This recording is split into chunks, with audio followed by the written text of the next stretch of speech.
Hey guys, welcome back. Today I have an exciting video. I'm doing a little collaboration with my friend Belinda Jane.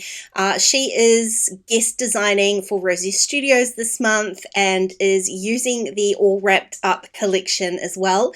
So we decided we would do a little Scraplift challenge.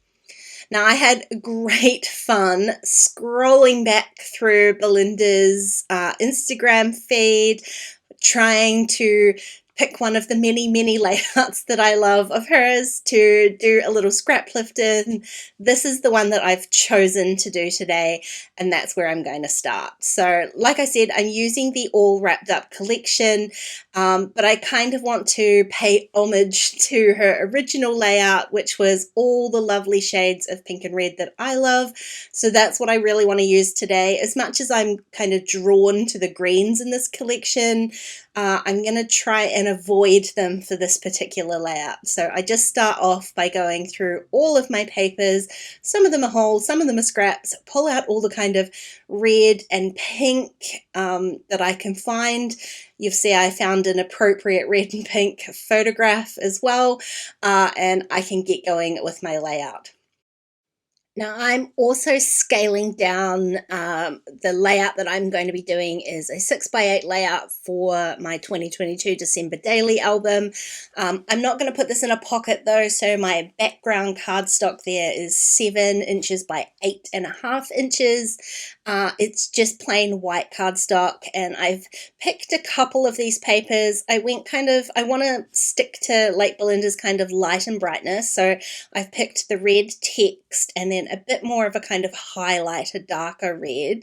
And then I did take my cardstock away, and I mean, it wouldn't be a Belinda Jane Scraplift without a little bit of mixed media. And I am by no means a mixed media expert. I very rarely used mixed media because we fight a lot, me and mixed media.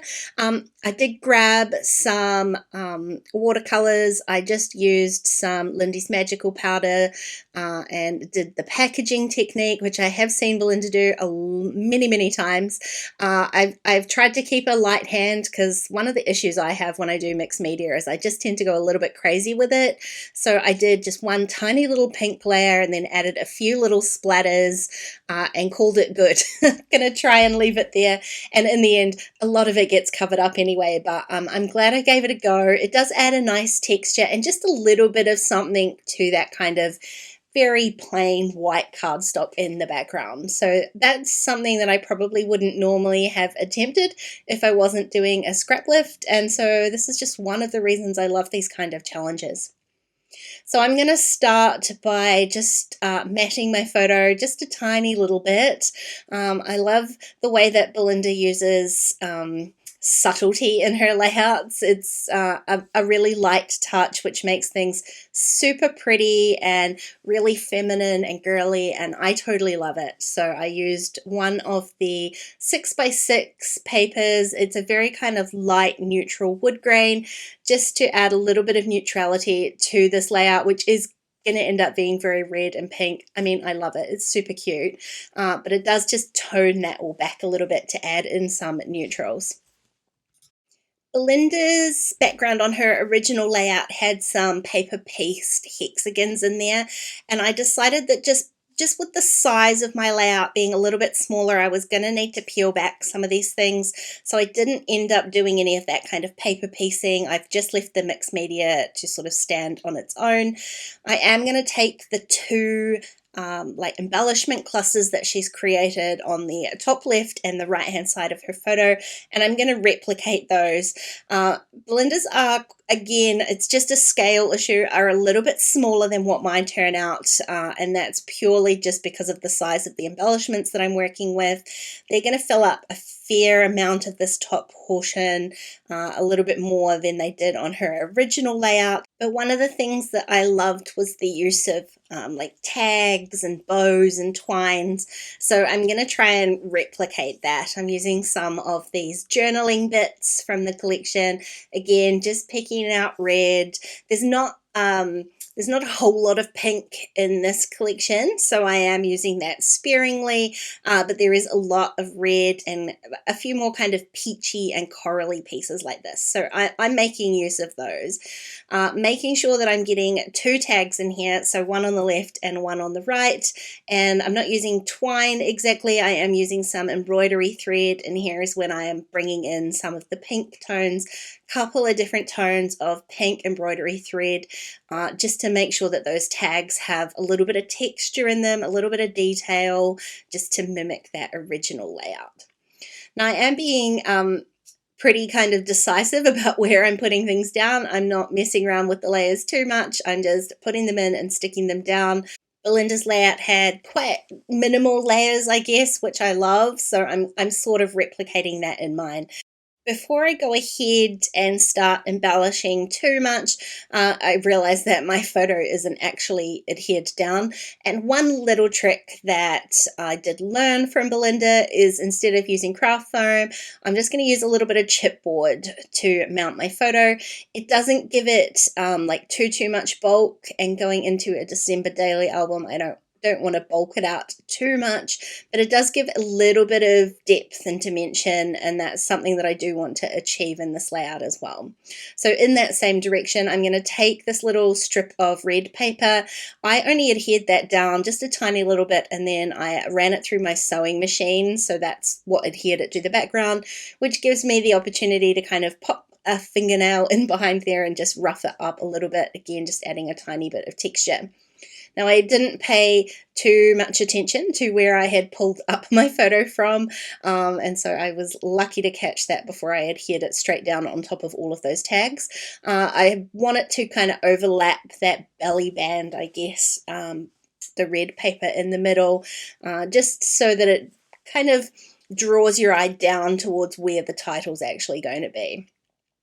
So as far as embellishing, I'm adding a couple little chipboard pieces in the same places that the original layout had, and then I can't help myself because there's so many cute little kind of extra bits and pieces in this collection. I'm just gonna add a few more extra little puffy stickers.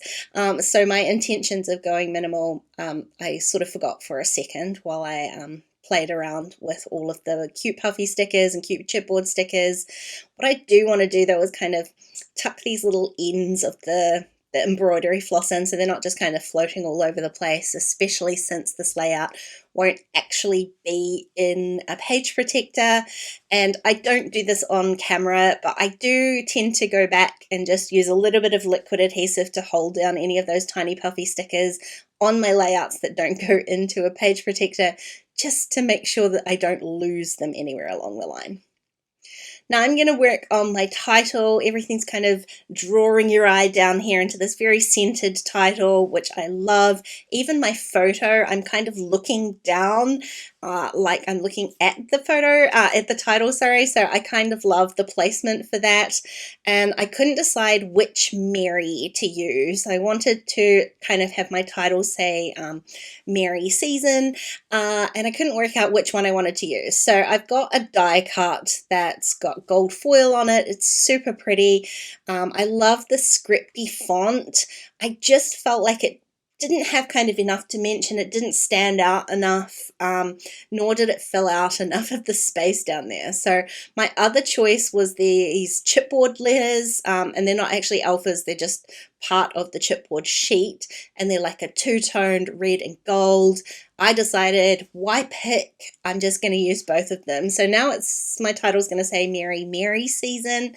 The tiny season comes in this other little chipboard piece here. Because I want to layer that on top of the existing chipboard, I do just need to pop that up with a little bit more chipboard underneath, just on the bottom edge of it, so that it can sit nice and flush on the top of the Mary chipboard. And this is pretty much my layout all done. I'm going to add a few extra little enamel dots because Belinda's layout did have a few little enameled pieces tucked in and around. I'm going to use all of these beautiful, beautiful tiny little enamel dots. These happen to be the perfect scale for a 6x8 page, so I'm super happy about that. I'm using some red ones just to kind of make them pop off the page so they don't get lost too much in there, but I am adding a few tiny little pink ones as well. And then that will basically be my layout all finished. This is such a fun challenge, and Belinda's layouts are an absolute dream to Scraplift, so I will leave the link to her channel in my description box. I hope you go and check it out. Hey, thanks for watching today, guys. If you want to grab Rosie Studios collection for yourself, I will leave the link in the description box. Otherwise, I hope you enjoyed the video. If you did, please go ahead and give it a thumbs up, and don't forget to subscribe to my channel if you haven't already. If you want to keep watching, I'm going to leave a couple videos on screen. Otherwise, I'll see you again really soon. Bye.